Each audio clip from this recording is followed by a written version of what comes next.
The biggest determining factor to your success in Rocket League is your positioning. It is what determines how quickly you can attack the ball, it is what determines if you're able to shut down what your opponents are trying to do, and it is what determines whether or not you're in good spots to support your teammates. So in today's video, we'll be talking in depth about how you can improve your positioning so that you can easily rank up in Rocket League. And real quick, before we do get started, if any of you are interested in having one of your own replays analyzed, make sure you do check out my Discord, which will be linked down in the description, as I do offer free coaching through there. Here's where we talk about just understanding and reacting to the game a little bit faster. So if I pause it right here, we can see Ben over here is just sat still, not moving. So he's going to take a little bit to build up speed to get over towards this ball. But instead of us turning and attacking it relatively quickly so we can play it around this corner area and maintain pressure, we just kind of wait a little bit. But what this does is it allows Ben to now get into this play. So by the time we actually turn and challenge, instead of having a free ball that we can maintain offensive pressure with, we're in a 50-50, which is much more dangerous because the ball can go a whole lot more different places, as opposed to if we just take the ball for free. So if you can tell where the ball is going to go and tell that you have an advantage over your opponent in terms of speed of reaching it, don't give up that advantage for absolutely nothing. Because, yeah, now you just get beat, and now this is super awkward. Okay, be careful of these.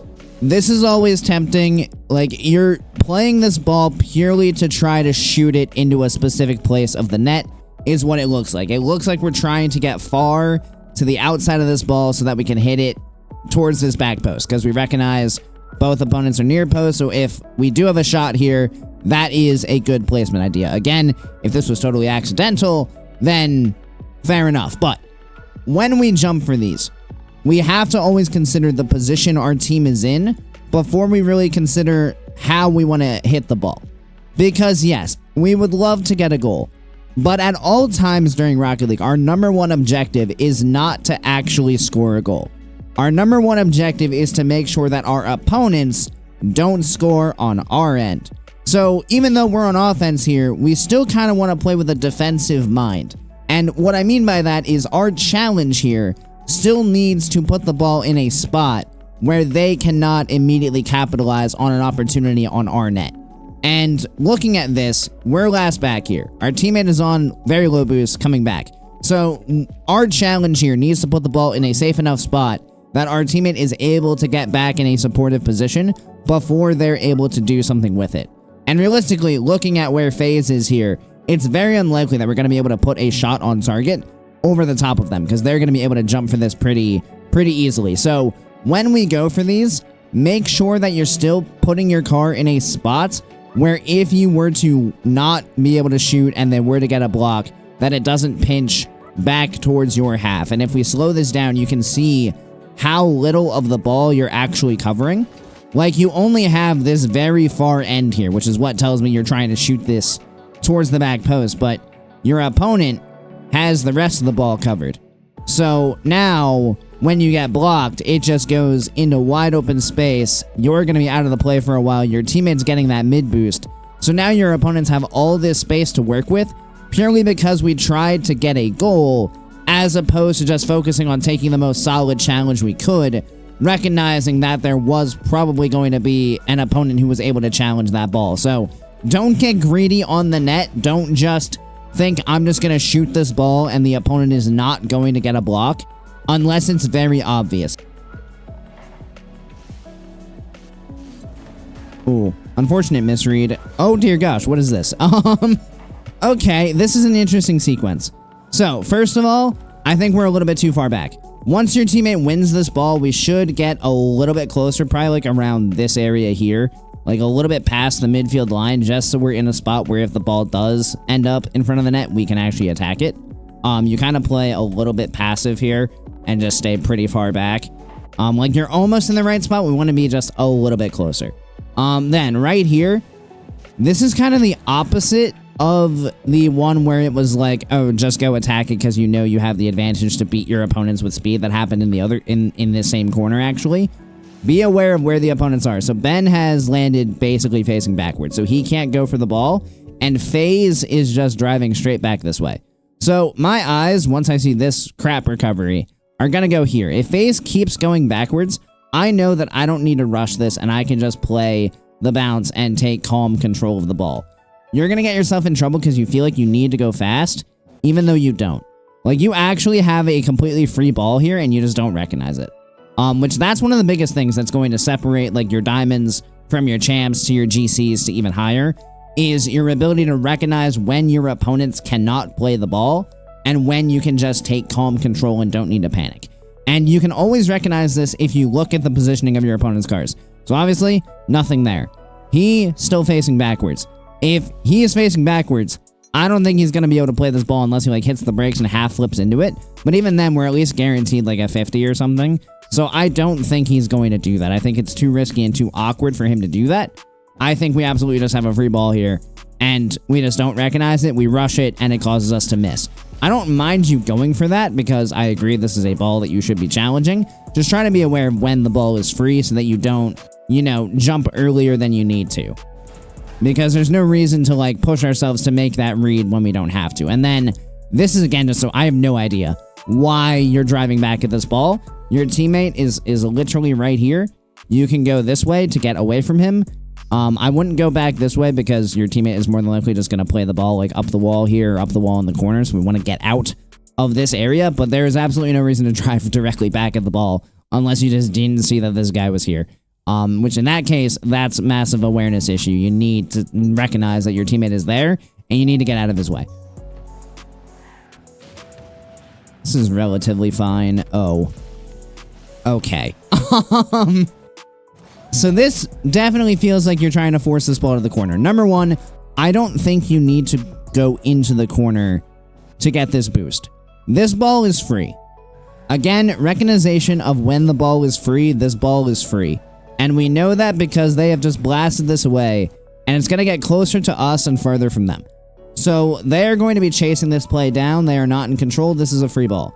Instead of chasing it, like going directly into the corner, which is where the ball is, to get this boost, what this does is it makes things pretty awkward for us because we have to like now awkwardly turn around and get a touch, which is, you know, not the easiest thing to do. You would put yourself in a much better spot if instead of rotating directly into the corner, you rotated a bit wider. And let's just see what happens if instead of going to the corner, you just go like down this path of paths right here. Let's just imagine you were, you know, same depth, like right around here. Look at how much easier this is to play the ball. Like you can catch it just pretty much exactly as you are, but you'd get free control up the corner. Yes, you might have a challenge coming in, but your teammate should be able to get the same demo that he does there. But at least this is easy. And it's not going to open up any possibility where we have to go super slow and allow the opponents an easy opportunity to challenge the ball off of us. This also gives you the wall, which is what it seems that you want. And then again, we're just going to keep talking about awareness. You're in a good spot right around now. Obviously, teammate probably should score this. He doesn't hit the ball. The second he doesn't hit the ball, we need to immediately assess the positions of the opponents and know, should we stay here or should we leave? And looking at this guy right here, he's already starting to angle towards the ball. He's way closer to it. There is no chance that we win any kind of challenge if we push forward. And the more we move forward, the more we just put ourselves in this no man's land again, where we're not challenging the ball, but we're also not defending the net. So the second I see him here, I'm turning around. I'm going to shadow this because it is way too dangerous to stay in this area. Because again, if he just shoots this ball, it's in your net. You cannot save this. Luckily, they don't. They don't shoot the ball. They just hit it to your corner, but not the position you want to be putting yourselves in where you're just hoping that they don't shoot the ball on target. Because that might work here, but it will not work at the higher ranks. And we have another awkward defensive sequence here a little bit. Again, I don't think you need to chase this ball down in the corner. I think you're putting yourself in a more awkward position. The second you recognize it's going to the corner, stay wide. There's no reason to go that way. Teammate is already over there. So we'll just go back this way. This is fine. You know, we actually can take a little bit of time because teammate is, you know, on this ball. So we'll swing out like this. And now we'll just be over here. And now we can be looking. And now we have speed coming back. So when this happens, we could actually just go challenge it right away if we wanted to. But instead, we're flat-footed on the goal line. And it means that, like, we're kind of just at the mercy again of what the opponents want to do. And it's just super awkward. So try to keep your movement a little bit more fluid so that you have the option to attack this ball if you want to. Or if you see the pop out, like, let's just, do some quick math. Maybe you'd be around here. So, you come back like this, swinging on around. So maybe you get here and you're looking at this and, this happens and you don't like it. Then you can just, turn back around and be ready to defend. But if you do like it, you have the option to challenge it. And that's what we want. We want options. We want to be able to decide, do we want to take this ball away or do we not like it and do we want to stay back? When we don't give ourselves options like this, where our only option is just to wait to see what happens, we pretty much put ourselves at the mercy of our opponents because now we have no control over the play. We're just here trying to react to what they do and make the save. We're not in control of this play at all. If we have options, we have some control. No, we don't have active control of the ball, but we do have control over what happens, because if we go fast, that changes how this play plays out. If we're also just moving around smoothly, that also changes how this play plays out, and it allows us to be a little bit more mobile and a little bit more agile almost, because we're able to get to things quickly as opposed to being flat-footed like this. Chillin'. The last couple minutes of this game is going to be all about how we're playing too passively. Because, our teammate gets this pass out, but when he gets the pass out, we're facing backwards. And this is what I meant at the very beginning when I said, we're going to talk about, are we in the proper position to, play off of what happens. So we have 86 boost right now. So why exactly do we need this? Answer is we don't. We don't need to go over there. That doesn't help us. We have plenty of boost. There's no reason for us to go over to this side of the field because our teammate's already over there. So we can just start lingering this way. Yes, we have a challenge coming out, so we don't want to fly this direction. But we definitely don't need to be going over here. We can actually try to stay right where we are. In terms of width of the field. We're probably in a fine spot right here just to see where this challenge plays out. And then when our teammate wins it, we can go over here.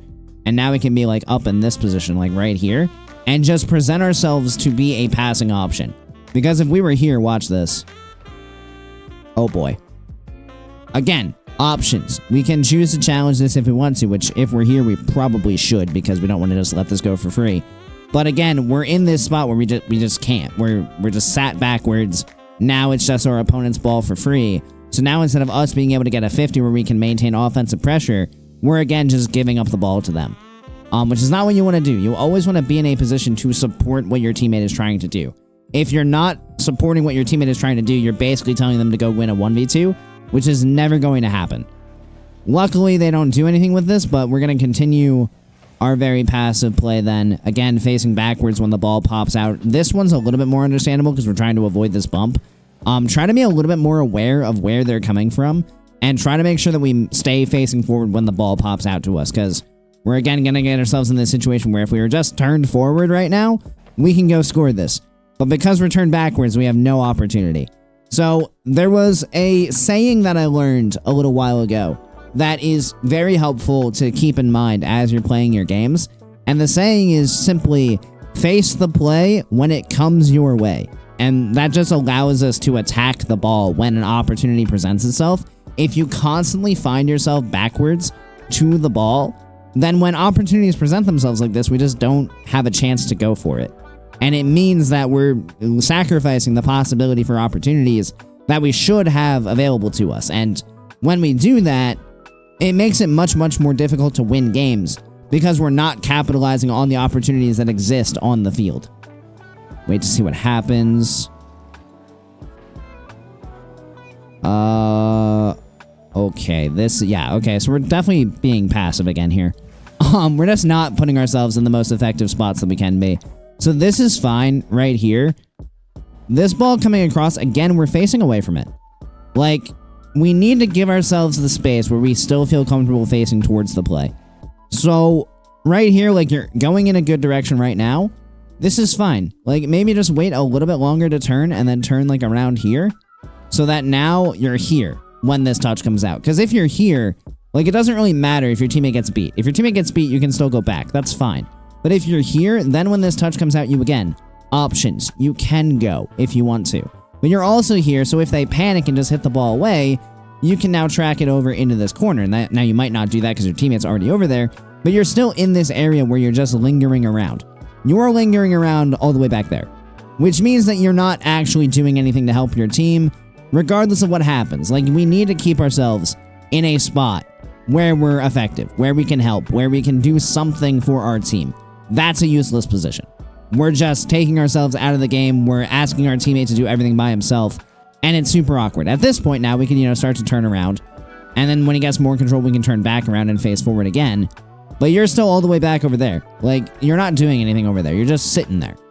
And again, like, this is a ball that we probably could challenge. If we were in a supported position, we probably could challenge this and maintain offensive pressure. And we can decide not to if we don't like it. But again, you're all the way back there, so you don't have this choice. You just have to wait. And it's not... You don't want to take more control of the game out of your hands than you need to. Like, Rocket League is already a game that relies on, like, reacting to what your opponents are going to do and reading them.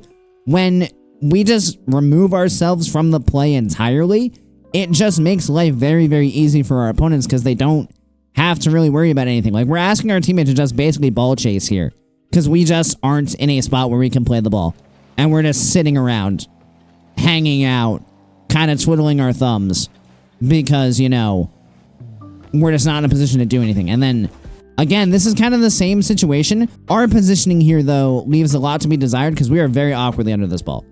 When we find ourselves as last back, so, like, we should make the realization that our teammate is going to challenge the ball, like, right around now. We don't want to be directly underneath this ball because this is a very difficult angle to get a save from. So we want to swing out, so we give ourselves an angle to play with prior to, like, over here. And then just head back towards the net like this. Because now, if we're over here, 1, if he tries to double it, we have a chance to save it. 2, if he passes it out, we have a wider turn with more momentum to go play the ball. But instead, we're underneath it like this, which really messes up our ability to build up speed, makes things very awkward, and just makes it overall more difficult than it needs to be. So kind of like the same idea that we talked about with staying wide into the corner so that you can play the ball easier, the same thing is true when you have an opponent air dribbling at you. Like, try to not get yourself caught directly under it, stay wide so that you have an angle to play with. Because now, this is much, much easier as opposed to getting caught directly underneath the ball like you were there. Be careful of this. I get you getting the boost, that's fine. Don't turn on this ball, though. Your teammate already has momentum going this way. It's going to be really, really difficult for you to put yourself in a spot where you can effectively play this. So just grab the boost and go back this way. Dodge your teammate. Go back over here. Now he has the free ball and you're in a good supported position as opposed to both of you being in the same spot once again. Now, granted, he's not going to go for any kind of pass in this spot anyway, but we still don't want to be in the same spot as our teammate. And then because of all this, we, again, find ourselves too far forward. Not really because of all that, but we again find ourselves too far forward. Exactly the same thing where we turn around facing away from the play when an opportunity exists. And there's really no reason that we need to grab this mid boost. Like, you get the corner. You have 80. Don't get the mid. You don't need it. Just go back into a supported position over here. Just drive normally. Over here. Chill out right around here. And see what happens. And then when this happens, I would not be opposed to you absolutely full sending at this. Like, yes, difficult ball to read, but we're down 2 with 25 seconds. We need to create something. If you're here, you can absolutely go challenge this. But instead, you're all the way up here, kind of already in front of where the ball is going to end up. And then because of that, you can't play it, so you just end up backwards to it. And now your opponents get a free clear, which again, if they shot the ball on target, wide open net. So, again, awareness as well. When you get yourself in this awkward spot, like, we just have to realize that we don't have an opportunity to play the ball anymore. Right around now, we should know, yeah, we don't have an opportunity. One of the opponents is going to be here. And we should know this just based on general awareness. We can see both of them here. Ben now goes off screen to our right, so we know he's over to the right side of the field somewhere. I'm going to assume that he's going to be right on this ball. There's absolutely no reason that he shouldn't be. But because we do this drift turn, we now open up the net even more. And luckily, he's just going to get a touch, not really play the ball anywhere specific. But absolutely a dangerous position to put ourselves in, and all because we move too far forward. We're not in a spot where we can play the ball when the opportunity presents itself, and we're just giving up the ball for free to our opponents for really nothing. As you guys can see, Rocket League becomes much easier if you simply put yourself in good spots on the field. If you make yourself awkward, the game now just becomes significantly more difficult, and you make it much easier for your opponents to capitalize on your poor positioning. So make sure in your guys' own games that you really take the time to consider where the ball is going, where the ball is most likely to go next, and utilize that information to position yourself in the best spot you can. Of course, thank you everybody so much for watching. I really do appreciate each and every one of you who made it to this point in the video, and I do hope you enjoyed it and found it helpful.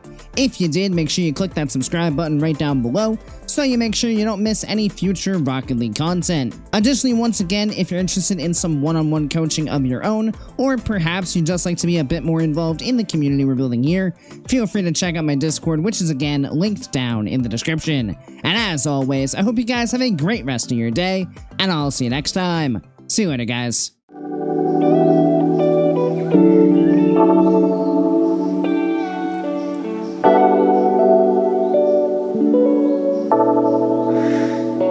Thank you.